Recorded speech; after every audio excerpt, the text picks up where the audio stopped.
obviously. You talked a little bit about your relationship with Camille and a little bit about a new business venture. What could you tell people about that as far as where you're going forward, not just as an athlete, but just in the CrossFit world? Sure. I'm going to be in January. I'm going to be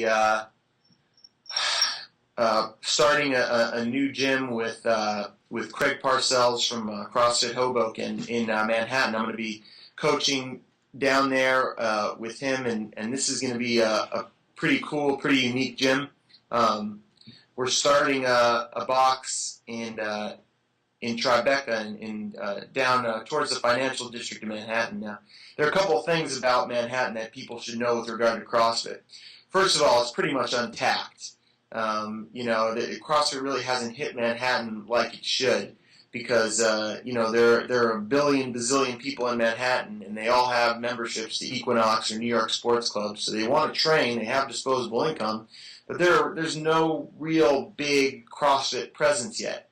So what we're trying to do through a lot of hard work and effort and money raising is start a big kick-ass CrossFit gym in Manhattan. That's going to be the biggest, best CrossFit gym right next to Wall Street. We got a bunch of competitive animals down there on the trading floor that probably need to blow off some steam. And like I said, I'm going to be coaching there.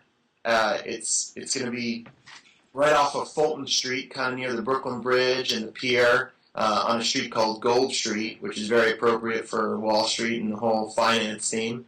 And, Cam and I will be there, and we'll be training and coaching people. And I think it's going to be great because New York needs it.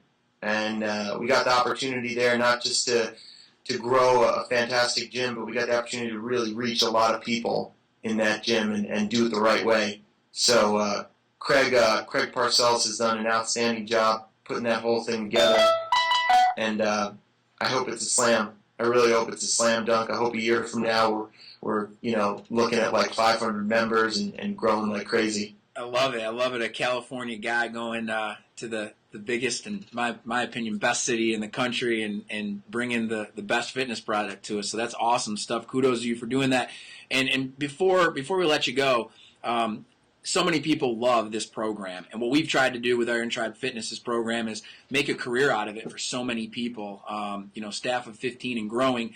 Obviously, that's what you've been doing even before you got into CrossFit, is taking your passion for training and making it a living that's not day by day, but actually a career.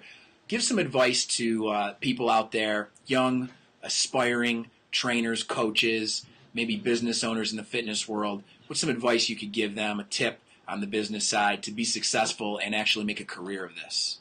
I don't know. I'm the type of trainer who's very sensitive about the product and the content and the quality of what's put out there. There are a lot of guys in the industry that have stayed a little bit farther away from the content side and gone a little more towards the marketing side. And, just off the top of your head, you can probably think of a couple. And while those guys are successful and hats off to them for being great marketers, I would say that, find something that is really true and quality and something that has real value to people, and keep it simple, Also, try to be humble. When I started training, I was, had a little chip on my shoulder because, I was a professional athlete, or I had this certification and that certification. Everything I learned that was actual, real, practical, useful information was either from mentoring under a trainer who was a veteran, or by having experience with clients and learning like, hey, you're going to encounter situations with clients and with programs that you're not going to know or understand how to deal with right now. So it's okay to say, I don't know, and just try to keep learning, because once you stop learning and stop improving as a trainer, now you're just like any other trainer.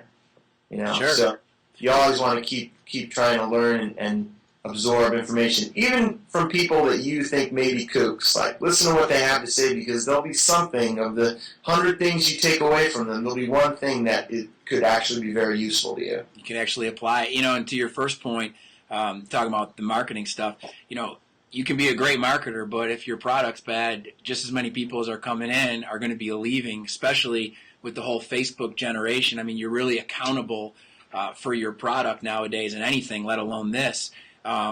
What's a tip you could give people as far as from a training standpoint, preventing injuries and really doing a good job of obviously staying in between the ego of the athlete who might want to RX everything and fundamentals and technique that they really need to stick to stay injury-free? Yeah, I think, very similar to the advice I would give somebody who is training another person. Just keep it simple. Sometimes in your training, you end up, getting a little bit lost and overcomplicating things and trying to do, a zillion sets or all this type of intense, mathematical strategery. And here's the basic thing, people don't know. They call it exercise science, but it's not a science at all. You know what I mean? No one really knows anything. And the one thing you can kind of take away from all the years that people have been strength and conditioning is that, you want to create a stimulus and then accommodate it and give yourself time to recover and adapt, and then create another stimulus and continue going down that path. And, we know what we're supposed to do. I mean, we're humans. We're doing the same movement for millions of years. There's no reason to try and reinvent the wheel. So just keep it simple, and keep tabs on what you're doing, and always logging your progress and keeping track. Because sometimes, that gets put on the wayside, the whole idea of making sure that things are measurable and observable and repeatable. Sometimes people don't do that, and there's no way for them to really know, am I doing what I'm supposed to be doing? Is it effective? You're just kind of floating around. And then as far as injuries, like I said, the human body is only made to move certain ways. So you got two big joints in your body. You got your shoulders and your hips. So spend some time working on those. Good stuff, man. Thanks so much for joining us on TriBioTV.com's Athlete Interview and Fitness Business Tips section presented by Progenics.